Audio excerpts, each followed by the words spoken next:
आज की हमारी हिंदी कहानी औरत पर है, जो एक इमोशनल स्टोरी है। यह एक बहुत इंटरेस्टिंग हिंदी स्टोरी है। अरे रानियों, रानी सो रही हो क्या अभी तक? रानी की जेठानी जोर जोर से चिल्ला रही थी घर के आंगन में खड़े होकर। रानी यानी मैं। तभी मैं भागती हुई अपने कमरे से निकली और बोली, दीदी आ गई मैं। जेठानी बोली, रानी तुम्हारा नाम रानी है, तुम रानी नहीं हो। मैंने तुम्हें रात में ही समझाया था कि सुबह को जल्दी उठ जाना, तुम्हारी मुंह दिखाई की रस्म है। मैंने बोला कि दीदी रात को नींद ही नहीं आई, जगह नहीं है, और मन में थोड़ा डर था कि सुबह आंख नहीं खुली तो। रजनी दीदी हंसती हुई बोली, रानी मेरी प्यारी देवरानी जल्दी से घूंघट कर लो, अगर माँ जी आ गई तो हंगामा हो जाएगा। मैंने घूंघट किया ही था तभी माँ जी वहाँ आ गई और कड़कड़ाती आवाज में बोली, चलो अब क्या यही गपशप मारती रहोगी तुम दोनों। हमने चलना शुरू ही किया था तभी माँ जी ने रजनी दीदी के कंधे पर हाथ रखा और बोली, पता है ना कहाँ से जाना है और कैसे जाना है?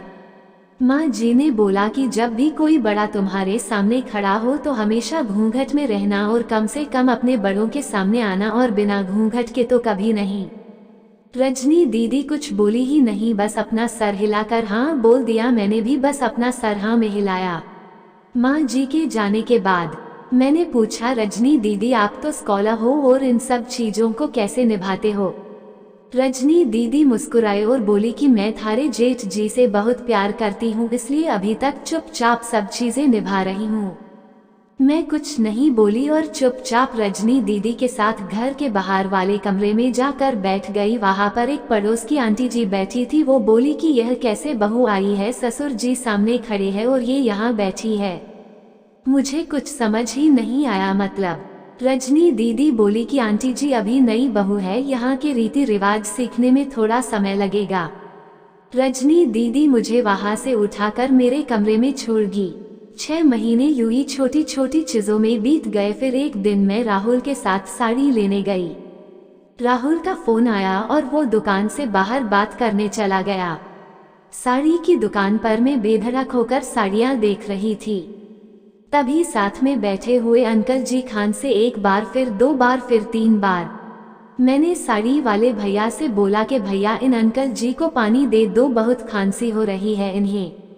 अंकल जी भड़क उठे और बोले, क्या बदतमीज लड़की है ये, कुछ शर्म लिहाज है या नहीं इसे? दुकान पर हंगामा देख राहुल बाहर से भागकर अंदर आया और अंदर आते ही अंकल जी के पर छूकर बोले, मामा जी आप यहाँ। मैं घबरा के दुकान से बाहर निकाल आई, एक लंबा घुघंट करके गाड़ी में बैठ गई। राहुल बाहर आया और गाड़ी में बैठकर गाड़ी बहुत तेज चलाने लगा। मैंने धीमी आवाज में बोला, गाड़ी बहुत तेज चला रहे हो, कहीं एक्सीडेंट ना हो जाए। हम घर पहुंचे ही थे तभी माँ जी जोर जोर से चिल्लाते हुए बाहर आई, देखो आ गई ये रानी साहिबा, खानदान की इज्जत मिट्टी में मिलाकर। तभी रजनी दीदी आई और बोली, माँ जी मेरी शादी को 6 साल हो गए हैं, मैं अभी तक मामा जी को नहीं जानती, ये कैसे जानेगी? माँ जी जोर से चिल्लाई, देखो कैसे चपर चपर जवान चल रही है इस रजनी की कभी। राहुल सबकी बात काटते हुए बोले कि माँ ये दोनों सही बोल रही है, अगर ये हमेशा घूंघट करके रहती है तो ये मामा जी को कैसे पहचानेगी? और माँ आज मामा जी के फोन पर तुमने पूरे घर की शांति को भंग कर दिया है। ये वो ही समाज है जिसने सीता मैया पर भी उंगली उठाई थी। पिताजी और जेठ जी ने भी अपना पक्ष राहुल के साथ ही रखा।